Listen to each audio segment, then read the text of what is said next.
Good evening, everybody. Thank you so much for joining me here at the First Alert Desk. My name's Karli Barnett. We want to give you a look at some of the stories that we are following for your Sunday.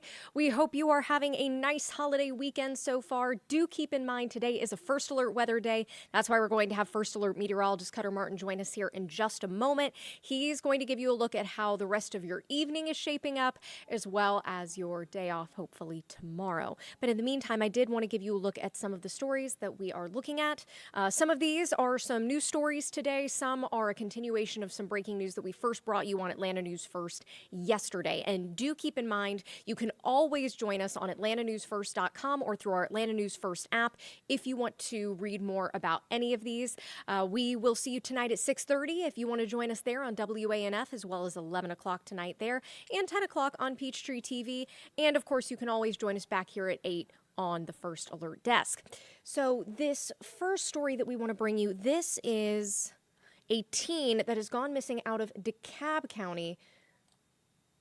Take a good look at this image here. There is an urgent search happening right now. Police in DeKalb County saying this boy, 13-year-old London, has not been seen for more than 24 hours now.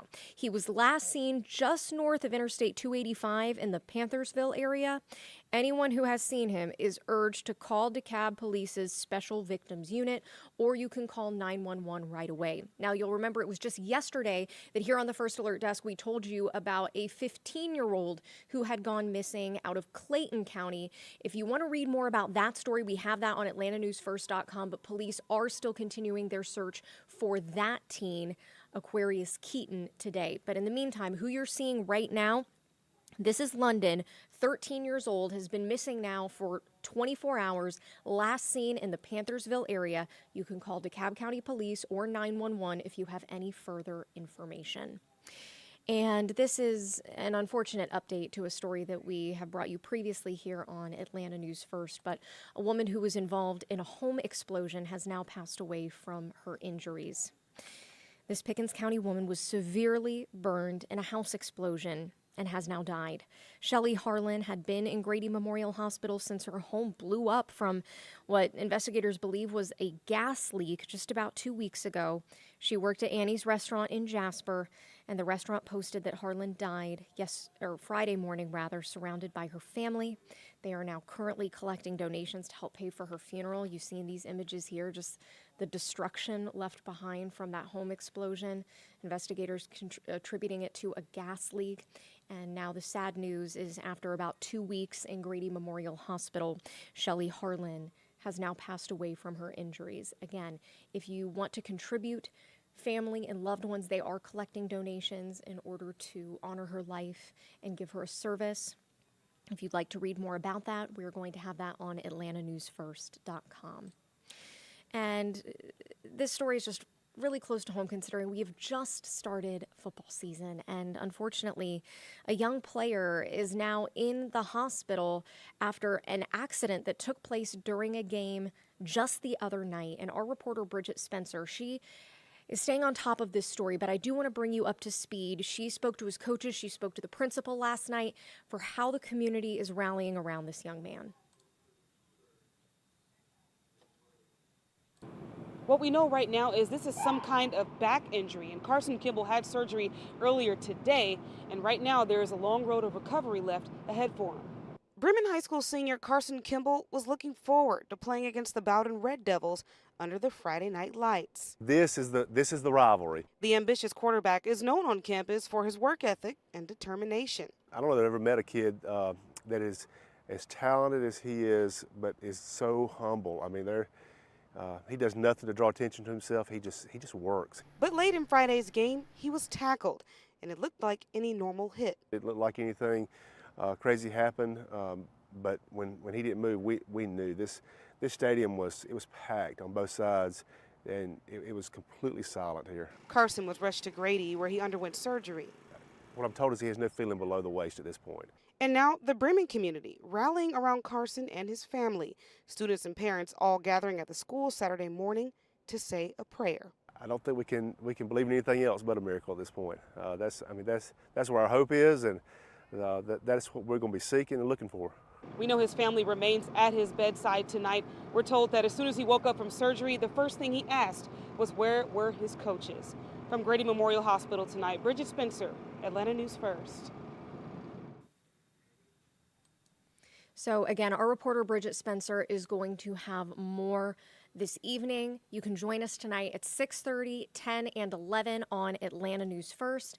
Now I want to give you a look outside. Let's go ahead and take a live look over Lake Lanier. That might be where several of you are spending your Labor Day weekend, or maybe near a body of water of some sort. But how's the weather going to be holding up, Cutter, if we want to maybe spend some time by the pool, by the lake? Yeah, actually, I was speaking with reporter Blake Devine earlier, and he gave a call asking about the weather. He's actually up on Lake Lanier, and they were dealing with some showers and thunderstorms. And you can see that lake cam there. Watching about 30, 45 minutes ago, everyone kind of packed into the marine very quickly, got off the lake as they should have, with thunderstorms moving out over the lake. Of course, gusty winds a possibility, lightning and thunder a probability, very likely with any storm that develops. And that's what we're seeing. Showers and thunderstorms are popping up. It is not a planned canceller sort of rain event or first alert weather day today. However, we do have showers and thunderstorms in the first alert forecast on through the rest of this evening. So I'm First Alert Meteorologist Cutter Martin here to stream on Atlanta News First Plus. If you have any weather questions, comments, concerns, 2 platforms we can chat on, and that would be number 1, YouTube. Just go to Atlanta News First. That's the account to like and to follow if you do want any clarification on the forecast, or you can simply text us 470-777-WANF, 470-777. That's 9263. And I'm going to have that pulled up and monitoring both the YouTube stream and our Haymarket. Basically, that's just the way we get texts from you all. So thanks for tuning in and for watching. We're going to go ahead and bring up a first alert radar right now. You can see showers and thunderstorms scattered about. Not everyone is seeing rain at this time, but I'm willing to bet you at least see those dark clouds in the distance. And earlier it was raining on the west side of Atlanta. Now a bit drier. We're going to switch over radar mode, so give you more definition, see exactly what's going on. And notice how inside I-285 we're pretty quiet right now. Earlier downpour near Stonecrest, Panthersville has diminished, and then getting down in Clayton County over to Riverdale, Stockbridge into Henry County. A couple new little showers developing. Union City, that trip down 85, you're going to encounter some rain on the way to maybe headed to Noonan or Coweta County. Not really a storm, but enough rain to turn the wipers on for sure. Closest storm is on the west side, and that would be between the Bremen area and Carrollton, right along that Haralson County line. And this is also going to be soaking Interstate 20. Mount Zion up to Temple, heavy rain, lightning, thunder. This particular downpour is not moving very quickly, so it will linger for, I would say, at least the next 15 to 30 minutes. Up into the Cedartown area, probably hearing that thunder. Storm is actually to your east, but it's shooting out quite a bit of lightning, even where it's not raining, right into and over Cedartown. So again, just because it's not raining, you're not seeing any raindrops, feeling any raindrops hitting you, doesn't mean that you're far enough away to be protected by lightning risks. Storms, especially this time of year, can shoot lightning up to 10 miles away from where the storm actually is, where the rain is actually falling. So best to, in Cedartown, head inside for a bit, maybe give it 30, 45 minutes, and then some improvement in that weather condition in that forecast. Cartersville, it is storming. There's lots of lightning, and it is raining where there's a lot of lightning. We have some new little showers developing on the west side, US 411 and US 41. Just to the west of 75, and these little downpours are moving into northeastern and north central Bartow County, Pine Log, maybe up to Waleska. A few downpours moving in the general direction of western Cherokee County. And getting down into Cobb County, not too much going on. Some sprinkles up near, Jim R. Miller Park, north of Marietta, into West Cobb, Stell area. Some sprinkles moving through. And there's Lake Lanier. Earlier downpours, especially the west side of the lake, for Scythe County part of the lake, weakening into southern Lumpkin County, northern Hall County now. A few downpours, more organized storm activity from Widener, eastern Gwinnett, Lawrenceville, really. The 985-85 split on up to Commerce, Brazelton.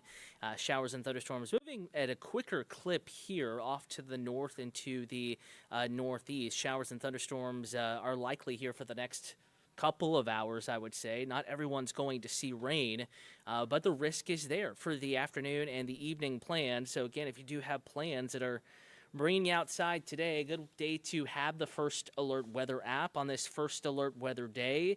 Showers and thunderstorms, not 100% coverage, hit or miss, but likely. Still in the forecast through 6 p.m. By 9 p.m., we're going to start to pare down that rain chance, peel off that First Alert Weather day. Yesterday evening, a few storms did linger well past sunset, and I think a couple will again this evening. But in general, now through about 8:30 is when rain chance peaks. Chance of scattered showers and thunderstorms will peak. And then drying out tonight, getting into the overnight hours, we're going to calm down. Temperatures gradually a little bit cooler, though I would say still kind of a mild, muggy evening across North Georgia and metro Atlanta. And now for Labor Day, we're going to wake up to temperatures about where they were this morning, going low to mid-70s around metro Atlanta, 70 in LaGrange. West side cooler, Carrollton at 69. Look at our mountain communities, Ellijay, Helen, up in Clayton County. I've seen a lot of pictures, folks enjoying Lake Burton, Lake Rabun. Gorgeous up there. Lake Blue Ridge, too. Gorgeous start to the day tomorrow. Some clouds around, maybe some patchy morning fog with temperatures in the mid to upper 60s. Hey, if you're going to get that Labor Day morning coffee run, it's going to be a nice one out there. Still a little bit humid out the door in the morning, as mentioned, but no worries of rain or anything like that early on. I think walking to get coffee, or maybe you're just going for a walk, coffee excluded. It's going to be a pretty nice one out there tomorrow morning. And some changes on the way as we get into tomorrow. There is still a chance of showers and some thunderstorms in the forecast, but we're peeling back that First Alert Weather day. Again, we'll bring you hour by hour. Let's start that clock at 7 o'clock Monday morning. The light grays are clouds, and some of those darker grays you see kind of popping up in and around Atlanta there. That could be some patchy low clouds and patchy fog developing tomorrow morning early on. 7, 8 o'clock in the morning, we start to warm up, the fog lifts and dissipates, and by noon we're back to a mix of sun and clouds. There is an isolated chance of showers and thunderstorms, but notice how few and far between they are tomorrow. Less than what we are seeing today, less even than what we had going on yesterday. Still a similar timeline here, though, with the peak chance in the afternoon and early evening through about 6 p.m. in the First Alert forecast, and then drawing back out as we get into the kind of the mid evening hours, 9, 10 o'clock Labor Day evening. And then we're cooler and drier into the work week. We're going to peel down our temperatures, maybe even bring in some much drier feeling air as well. We're going to keep some clouds around, not a sunny and cooler scenario, kind of a cloudier, cooler setup as we get into the middle of the work week. And then we're watching Friday. That's the next chance for more widespread showers and thunderstorms in the First Alert forecast. Want to remind you we are slated to be on have an early evening newscast, different than yesterday. Should start at 6:30 on Atlanta News First, WANF. Tonight at 10 p.m., we're on Peachtree TV, Atlanta CW affiliate, 11 p.m. We're back on WANF for Atlanta News First at 11. You can always grab a check of the First Alert forecast in the First Alert Weather app if you're on the go. In fact, video forecast I just recorded a bit ago and put that in the First Alert Weather app. I want to thank you for joining again, taking a look at Lake Lanier as the weather improves. Folks are starting to head back out on the lake. Enjoy your Sunday evening. Remain aware, though, showers, thunderstorms a possibility through sunset.